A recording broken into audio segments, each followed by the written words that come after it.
So Marcel is another win. Is it a special one for you or it's normal as always? Well, what is definitely really special is to think about my first podium that I made on the World Cup Tour, and this happened 10 years ago here in Kranjska, Gora. So this is really, I'm very proud of it that I'm able to manage it to ski on this high level for now 10 years.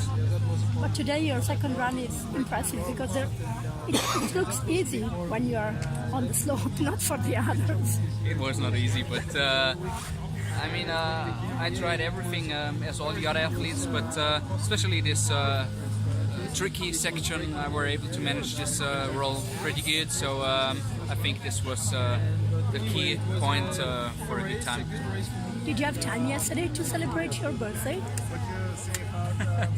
I think the last 20 years I haven't really celebrated my birthday, but a lot more years are coming, I'm sure, where I have enough time to celebrate it. It is a good present for your birthday. Yeah, for the sure. New World Cup. Yes, that is perfect. To have the GS Globe is unbelievable, and everyone knows it is maybe more important to myself than the Slalom Globe, and so I'm super happy with it.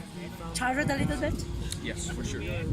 As everybody, Yeah. at least, like the others. Yeah, right. Thank you. Thank you. Bye bye. Bye.